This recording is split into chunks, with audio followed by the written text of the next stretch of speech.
Hey friends, today I'm going to do just a quick rundown of my GoPro based micro interview rig. I'm not quite sure what I really want to call it, but I've used this a bunch of times, and I recently added the FalconEyes POCKELITE. It's not Pocket Light, POCKELITE. And it actually does fit in your pocket. It's a fairly large LED. It's got a built-in battery, USB chargeable, 2500K to 9K, which is an extreme range for pretty much any lighting situation you come across, including some of the special effects like the flickering candle and lightning, a TV screen, like a flickering TV screen, the old style tube TVs.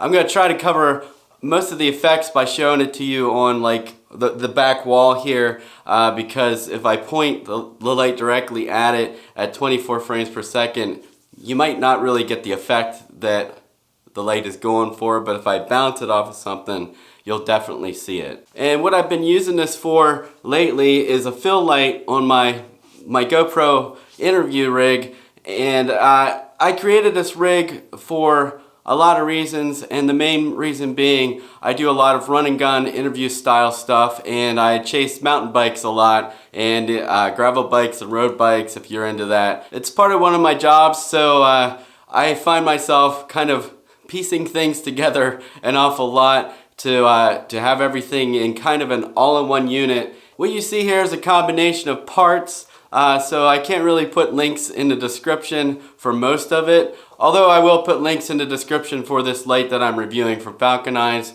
and the GoPro Cage and a few other accessories that I have attached to this kind of Frankenstein kit. I'm going to show you two examples here without sound because it's just going to get confusing if you hear the actual people talking on the interview. What you're going to see is a barely noticeable fill on their faces, and that's what I'm going for. It's definitely not full brightness unless I'm in full sun.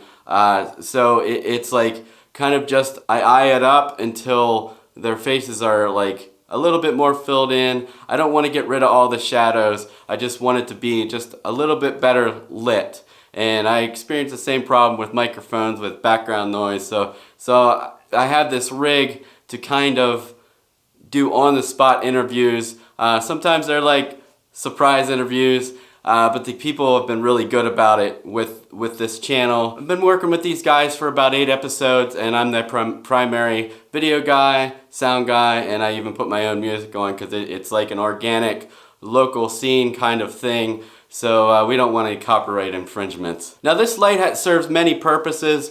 It can be used as a fill light, hair light, or an accent light. Because of the varied RGB, you can pretty much do effects with it or use it as your main light if you really have to, like if you're run and gun style.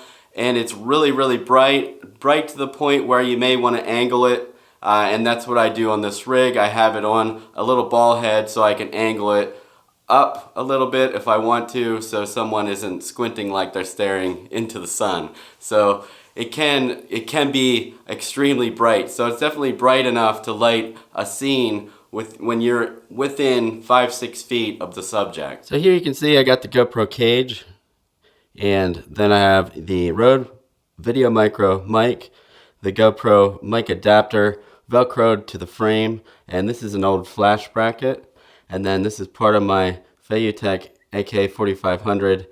It's a brace to hold the camera steady on the gimbal, and I've repurposed it for this, and this post just happens to screw into the top of this aluminum cage. And then I have the pocket light on top, and as you can see it's on a ball head, so I can freely move it wherever I want, and that's pretty much exactly what I need for the situations I find myself in, and if I really wanted to, I could bounce it. It's a very versatile light, and I can easily match, like if you're inside, I can easily match the ambient temperature, and of course I use all manual settings on the GoPro at all times. So between the GoPro camera and the light, there are no surprises because I use all manual settings, as manual as you can possibly get it on a GoPro, including the white balance and everything. So I match these two together, and it doesn't, start exposing more or less, and I can easily match the ambient temperatures. Like if I'm indoors and I have sort of a yellow lighting with a tungsten,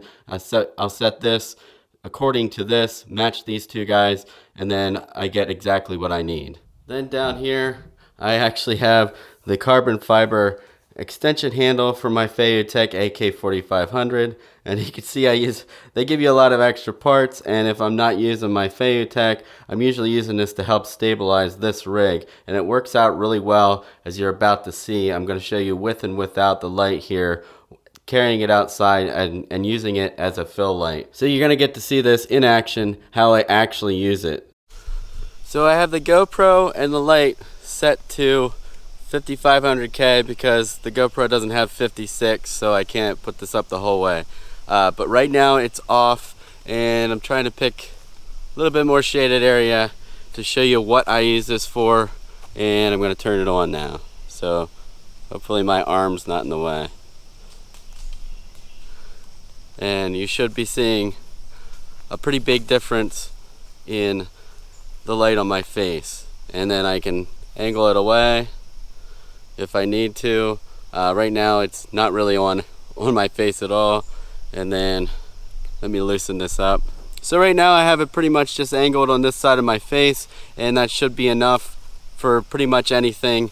I'm only like a foot away holding the GoPro, holding this rig, so the lighting should not change. It should be consistent. I'm hoping this example, since I can't see the screen, is consistent. And now I'm going to walk in a little bit more shaded area yet on top of that. And it's about to rain right now, so it's about as dark as it's going to get for 2 in the afternoon. So you can see what the light's doing, and then now I'm going to shut it off again. And should be a lot different. I'm seeing spots now. So there's your example of how I actually use it, though it's not on myself, it's on someone else. So what I'm going to do here first, this might not be in focus the whole time. I did lock it in, but things seem to look a little weird. What I'm going to do first is I'm going to run through the RGB colors fairly quickly. Right now we have it at 5600K. Now I have it on RGB, full RGB, and I'm going to go full brightness with that. And you can definitely see that. I'm looking at the screen, so we're good there. Now I'm going to switch through the colors.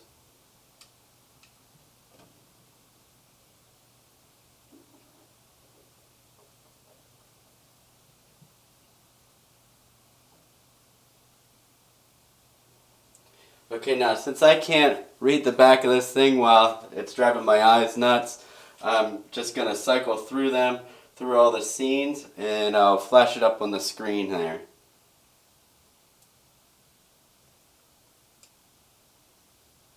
Scene 2.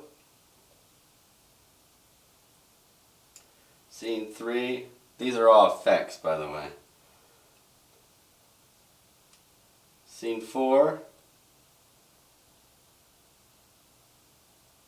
Scene 5.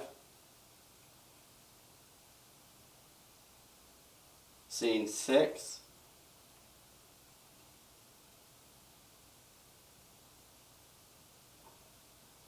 Scene 7.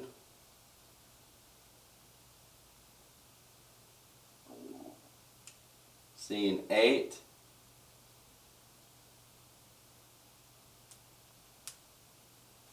Scene 9.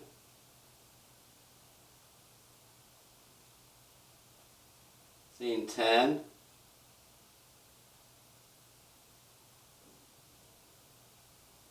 Scene 11. This is the one that might not show up properly because it's a strobe. So at 24 frames per second, we might be missing a few things here. But it's going really rapidly. If you use 60 frames per second and published it at 60 frames a second, this would show up properly. Scene 12.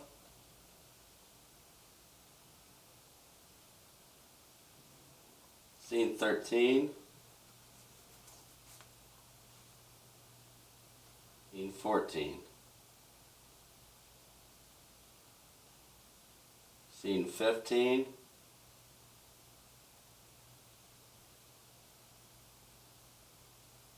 scene 16,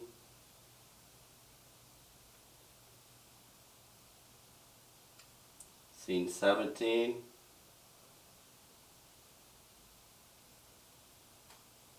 scene 18,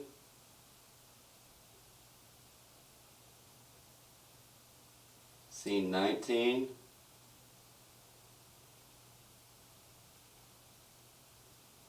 scene 20. So thanks for checking this video out. There's a ton of links in the description of this video for various things. At the top I'm going to have the light and various other things I've talked about in the video. I'm going to try to not forget anything. Please give this video a thumbs up. Please subscribe and tell your friends. And remember, create, share, repeat, and keep it awesome. I'll see you next time.